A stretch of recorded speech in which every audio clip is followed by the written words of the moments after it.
ಒಂದೂರಿನಲ್ಲಿ ಒಬ್ಬ ಹಾಲು ಮಾರುವ ಕಸುಬನ್ನು ಮಾಡುತ್ತಿದ್ದ. ಹಾಲು, ಮೊಸರು ಮತ್ತು ತುಪ್ಪವನ್ನು ಮಾರಾಟ ಮಾಡಿ ತನ್ನ ಹೆಂಡತಿಯೊಂದಿಗೆ ಜೀವನ ಸಾಗಿಸುತ್ತಿದ್ದ. ಸ್ವಲ್ಪ ಹಾಲನ್ನು ಊರಲ್ಲೇ ಮಾರಿ ಇನ್ನು ಸ್ವಲ್ಪ ಹಾಲನ್ನು ತುಪ್ಪ ಮಾಡಿ ವಾರಕ್ಕೊಮ್ಮೆ ಮಾರ್ಕೆಟ್ಗೆ ಹೋಗಿ ಮಾರುತ್ತಿದ್ದ. ಅವನ ಹೆಂಡತಿ ತುಪ್ಪವನ್ನು ಪ್ಲಾಸ್ಟಿಕ್ಗೆ ಹಾಕಿ 1 ಕೆಜಿ ಬ್ಯಾಗ್ಗಳಾಗಿ ಮಾಡಿಕೊಡುತ್ತಿದ್ದಳು.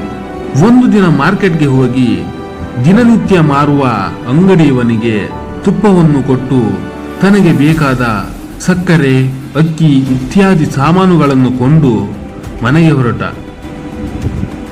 ಆಗ ಅಂಗಡಿ ಮಾಲೀಕನು ತುಪ್ಪವನ್ನು ಎತ್ತಿ ಇಡುವಾಗ ಹೀಗೆ ಒಂದು ಬ್ಯಾಗನ್ನು ತೂಕ ಮಾಡಿ ನೋಡುವ ಎಂದು ಅಂದುಕೊಂಡ.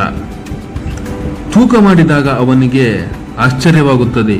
ಅದು 1 ಕೆಜಿ ಅಲ್ಲ, ಕೇವಲ 900 ಗ್ರಾಂ ಮಾತ್ರ ಇರುತ್ತದೆ. ಮಾಲೀಕನು ಎಲ್ಲವನ್ನು ತೂಕ ಮಾಡಿದಾಗ ಅವನಿಗೆ ಎಲ್ಲಾ ಬ್ಯಾಗುಗಳು 900 ಗ್ರಾಂ ಮಾತ್ರ ಸಿಗುತ್ತದೆ. ಮಾಲೀಕನ ಮನಸ್ಸಿಗೆ ತುಂಬಾ ನೋವಾಗುತ್ತದೆ. ಇವನ ಮೇಲೆ ಇಟ್ಟ ನಂಬಿಕೆಗೆ ಇವನು ನನಗೆ ಮೋಸ ಮಾಡಿದ್ದಾನೆ ಎಂದು ಸಿಟ್ಟುಗೊಳ್ಳುತ್ತಾನೆ.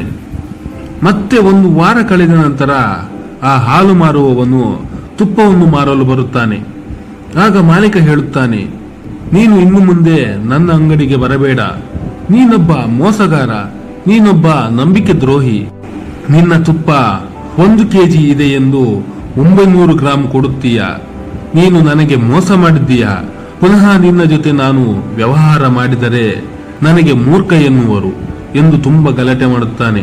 ಆಗ ಹಾಲು ಮಾರುವವನು ವಿನಮ್ರತೆಯಿಂದ ಹೇಳಿದ, ಮಾಲೀಕರೇ, ನಾನು ಬಡವ ಹೌದು, ಆದರೆ ಮೋಸಗಾರನಲ್ಲ. ನನ್ನಲ್ಲಿ ತಕ್ಕಡಿಕೊಳ್ಳುವಷ್ಟು ಹಣವಿಲ್ಲ. ನಿಮ್ಮಿಂದ ಕೊಂಡ 1 ಕೆಜಿ ಸಕ್ಕರೆಯನ್ನು ಆಧಾರಿತವಾಗಿ ಮನೆಯಲ್ಲಿ ತಕ್ಕಡಿ ರೀತಿಯಲ್ಲಿ ಮಾಡಿ ನಾನು ಅದರಿಂದ ತುಪ್ಪವನ್ನು ಅಳೆಯುತ್ತೇನೆ ಎಂದ. ಮಾಲೀಕನಿಗೆ ತನ್ನ ತಪ್ಪಿನ ಅರಿವಾಗಿ ಮೌನಿಯಾಗಿ ಹೋದ. ನಾವು ಬೇರೆಯವರಿಗೆ ಏನು ಕೊಡುತ್ತೇವೆಯೋ ಅದೇ ಮರಳಿ ನಮಗೆ ಬರುತ್ತದೆ. ಅದು ಗೌರವವಿರಲಿ, ದುಃಖವಿರಲಿ ಅಥವಾ ಮೋಸವೇ ಆಗಿರಲಿ.